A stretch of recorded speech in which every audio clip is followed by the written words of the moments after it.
नमस्कार।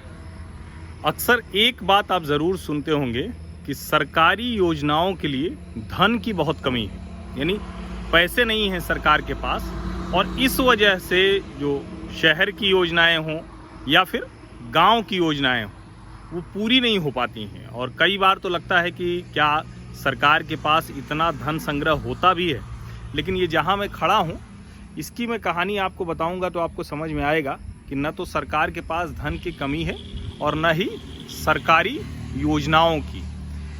मुश्किल दूसरी है और उसी का परिणाम होता है कि जो इस तरह के भवन हैं जो खड़े दिख रहे हैं वो आधे अधूरे, और उसमें जिस तरह से कहें कि कोई योजना शुरू होती है और वो पूरी होने से पहले ही ख़त्म भी हो जाती है। उसका क्या इस्तेमाल होगा, किस तरह से आगे बढ़ेगी, इसके बारे में कोई पूछने वाला नहीं है। तो कुल मिला के वही है कि ठीक है, जहाँ जो है और सरकारी धन कम नहीं है, सरकारी धन का कोई रखवाला नहीं है, उसकी वजह से सब होता है।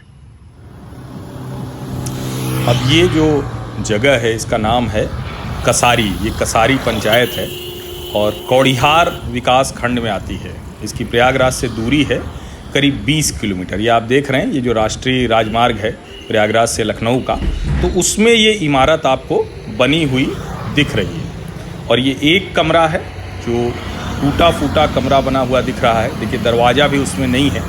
और ये है जो ग्राम पंचायत का भवन बनना था। और इतनी खूबसूरत जगह पर, इतनी प्राइम लोकेशन पर इसकी संपत्ति की कीमत कितनी होगी ये भी अनुमान लगाइए। और तत्कालीन सांसद और तब के ग्राम प्रधान, इन्होंने इसके लिए ये जगह चिन्हित कराई होगी, अधिकारियों ने इसको चिन्हित किया होगा, फिर एक बजट तय हुआ होगा और ये भवन का एक कमरा बना। हालांकि इसको विस्तार दिया जाना था और इस भवन में ही ग्राम पंचायत कसारी का जो काम चलना था वो यहीं से होना था। लेकिन दुर्भाग्य देखिए कि जो देश की ढेर सारी योजनाएं होती हैं, जब वो देरी से चलती हैं तो जो लाखों करोड़ रुपए की बर्बादी होती है। और उसमें से भी ढेर सारी योजनाएं ऐसी होती हैं जो शुरू होती हैं, उस पर सरकारी बजट आवंटित हो जाता है, धन लग जाता है, लेकिन इसी कसारी पंचायत भवन की तरह उसमें न तो कभी कोई काम होता है, न तो उसमें जिस काम के लिए वो किया गया है न कभी उसका कोई उपयोग होता है, इस्तेमाल होता है।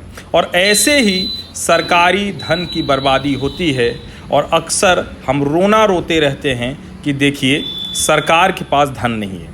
अब ये जो भवन है ये देखिए बोर्ड लगा हुआ है इस पर, और ये 1 मार्च 2014 ये कपिल मुनि करवरिया तब के सांसद थे फूलपुर के, और ये देखिए श्रीमती उषा मिश्रा। कपिल मुनि करवरिया ने तो सांसद रहते ये भवन ये बनवाया। उनको उम्मीद रही होगी कि आगे फिर वो सांसद होंगे तो शायद इस भवन को आगे बढ़ाएंगे। लेकिन जो दूसरे सांसद हुए, और इसमें सांसद होने वालों की तो बात ही छोड़ दीजिए, क्या जो अधिकारी रहे वो तुरंत बदल गए होंगे?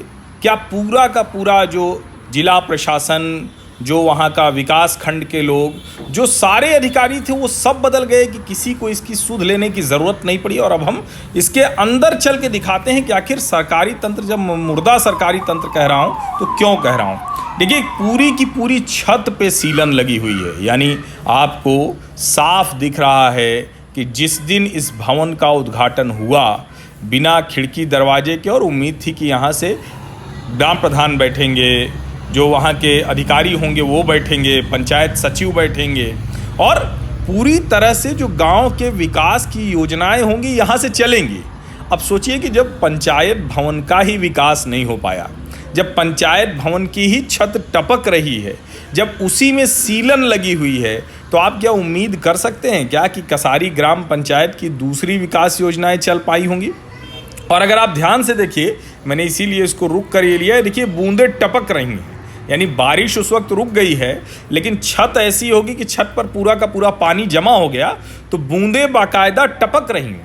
और ये जो टपकती हुई इस पंचायत भवन से अधूरे, आधे अधूरे, अर्धनिर्मित जो पंचायत भवन की ये जो छत टपक रही है, दरअसल ये इस देश के सरकारी तंत्र के लगातार, जिसको कहते हैं कि उसमें से जो भ्रष्टाचार टपकता है, उसमें से जो मुर्दा तंत्र है, जिसको जो जागता नहीं है।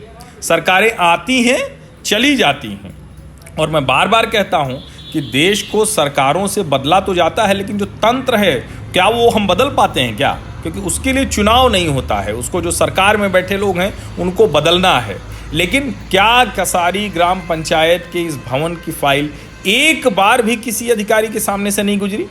क्या ये जो जितना भी बजट रहा हो, क्योंकि ये ज़मीन एक्वायर की गई होगी, इस ज़मीन को अगर सरकारी रेट पर भी बात की जाए तो प्रयागराज लखनऊ राजमार्ग है, ये करोड़ों रुपए की संपत्ति है। क्या इतनी संपत्ति को किसी को चिंता नहीं है? और जब हम ये कहते हैं तो ऐसे देश भर में कितने पंचायत भवन होंगे अर्धनिर्मित, या बन भी गए या बने ही नहीं, सिर्फ ज़मीन एक्वायर हो गई।